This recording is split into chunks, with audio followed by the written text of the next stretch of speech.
everyone, welcome to Tune In at 2 with Sunset Zoo. I'm Keeper Savannah, and today we're going to be talking about the American white pelican. This is Milford. He is a rehab pelican, which means he got injured in the wild and he ended up with us a long time ago.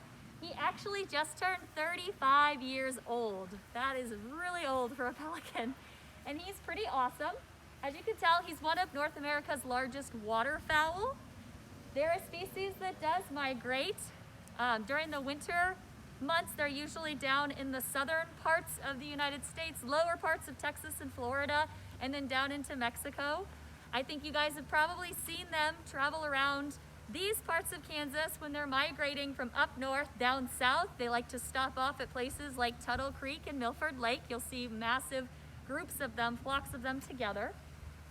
One thing I think a lot of people misunderstand about the American white pelican is a lot of times people imagine that they dive down into the water and scoop up fish, and that's not actually what he does.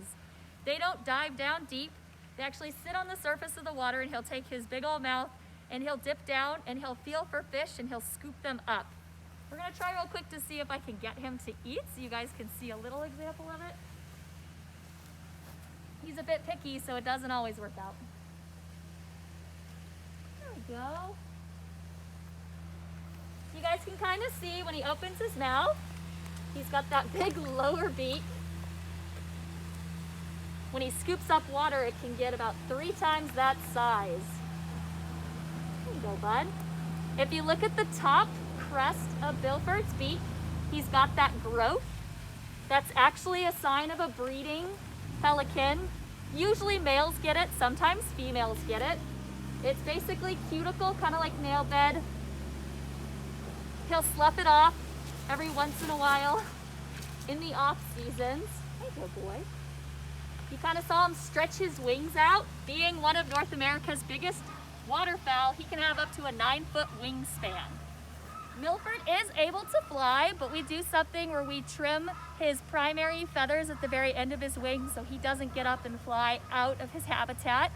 We like to keep him here, and he likes to hang out with the other waterfowl that we have. Sometimes when people come, they notice he's got a little bit of a limp. He was injured when he was younger.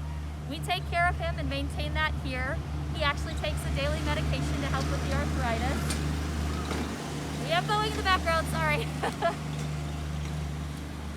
You can kind of watch him sort of swim away. We just cleaned the lake. He spends a lot of his time on the water, staying warm and staying comfortable. And that's really all that I have for you guys today. We really look forward to whenever the zoo is going to open again. The animals miss you, the keepers miss you, and we hope you're enjoying your Tune In at 2. See you next time.